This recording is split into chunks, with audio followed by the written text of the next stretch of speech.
قضية طبيبة تازة، قضية اللي دارت ضجة مؤخرا، ولينا كنسمعوا في جميع أنحاء البلاد. هذا قتل مرته، هذه قتلت راجلها. مؤخرا هذا الشيء قوى بزاف. وشنو السبب ديالو؟ قضية طبيبة تازة وزوجها الطبيب، القضية اللي دارت ضجة مؤخرا. عائله اللي كانت عايشه بخير، عايشين السعاده، ولدوا وليدات ودوزوا سنوات. لكن اللي وقع في سنه 2025 الكل شي لاحظ انه ولا بيناتهم بزاف ديال الخلافات، ديما مخاصمين، ديما الصداع، ديما الروينه. مؤخرا قبل ما توقع الواقعه، اللي ما عارفش الخو التفاصيل غير رجع الفيديو اللي قبل هذا غيعرف التفاصيل، شنو وقع للطبيبه وفين لقاوها وشنو كان بالضبط. المهم الخوت، في سنة 2025 قووا بزاف ديال المشاكل ما بينات هاد الطبيب وهاد الطبيبة، لدرجة انها كانت غضبانة وكانت في دارهم. راكم عارفين كانت غضب الوالدين كيدخلوا بخيط بياض، رجعي على ود وليداتك، هادي رجعوا جمعوا الشمل ديالكم. جمعت وليداتها ورجعات عند الطبيب. كل شيء كيشهد لها الطبيبة بأنها كانت طبيبة عالية الأخلاق، طبيب مهنه شريفه، يعني كتعاون المجتمع، كدير شي مهنه اللي زوينه، مهنه اللي شريفه. وكانت معروفه بالكفاءه ديالها، معروفه بكل شيء، كانت طبيبه زعما متكامله. واهم من هذا الشيء هو الاخلاق ديالها اللي كانت معروفه بهم.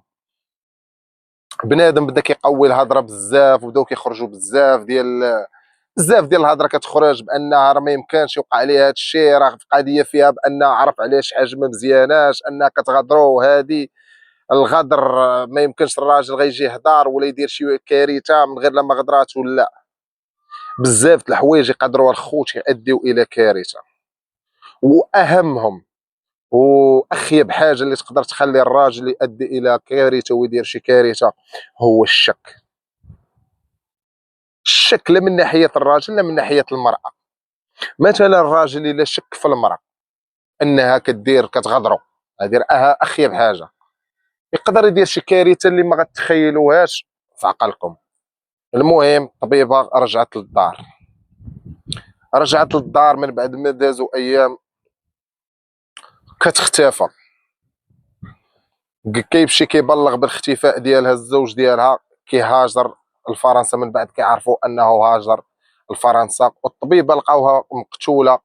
بزاف كيقولوا ان لقاو الجثه ديالها مقطعه. لا خوت، للتوضيح، الجثه ديالها راه ما لقاوها لا مقطعه لا والو لا حتى شي حاجه، لقاوها فعلا مدفونه في حفره وفي المنزل ديال عائله الزوج ديالها. لكن فيها جروح، وفيها جرح على مستوى ضربه على مستوى الراس، وجروح في الجسم ديالها. والضربه كيقولوا اللي تلقاوها على الراس هي اللي ادت الى الموت ديالها.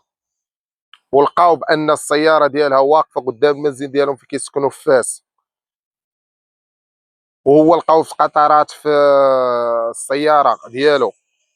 هذا الشيء كله كيأكد بان المشتبه الاول الرئيسي، انا الخوت كنقول مشتبه، ما كنتهم حتى شي واحد، مشتبه الرئيسي هو الزوج ديالها، حيت بلغ بالاختفاء ديالها ثم كيختفي كيهاجر. علاش اختفى؟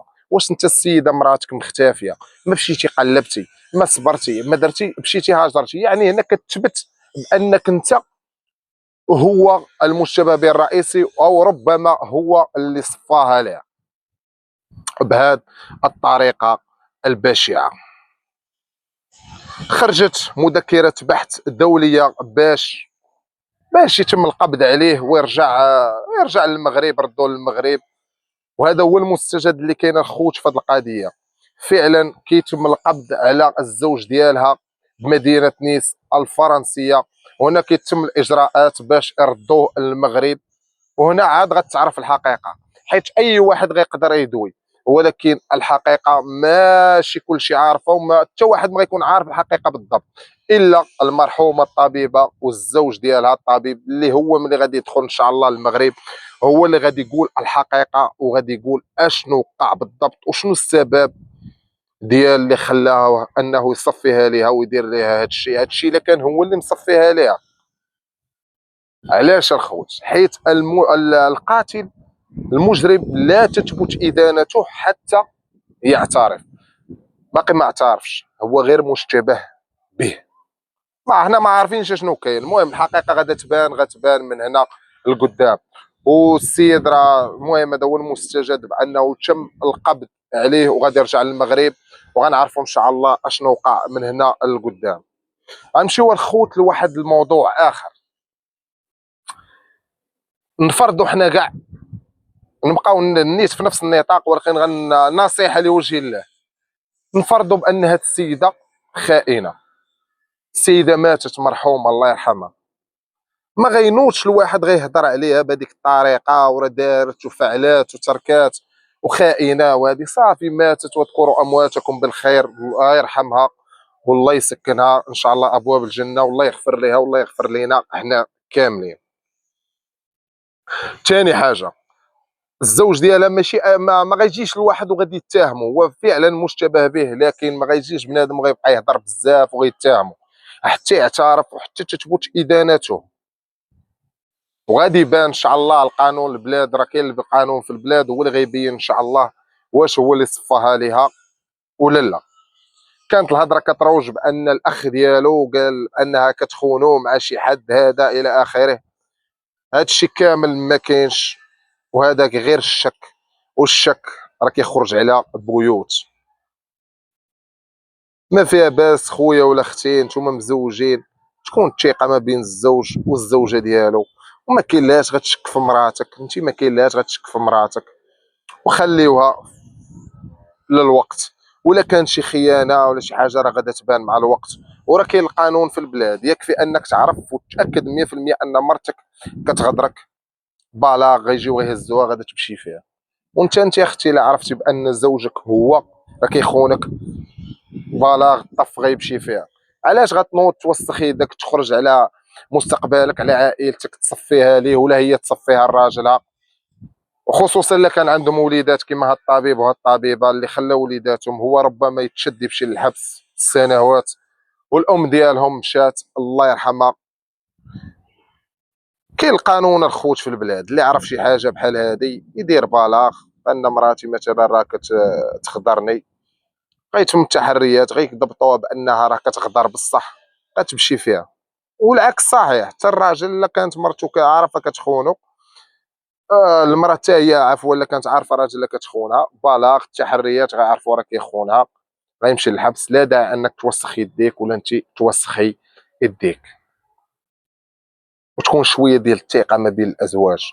الشك راه الشك خايب، وان بعض الظن اثم.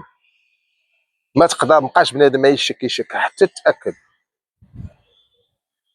ربما هو من بعد هذا الطبيب يعرف ان مرته ما خانتوش نهائيا، ويتاكد 100% بانها ما غدراتوش، وغيلقى راسو الفوت فات وغادي يندم واحد الندم اللي كبير، وغتكون هي ماتت وهو في السجن. هنا غتولي كارثه عظمى وكارثه اللي كبيره. كنتمناو الخوت، كنتمناو الميساج ديالي يكون وصل. ما تبقاوش داوين بزاف، واذكر امواتكم بالخير.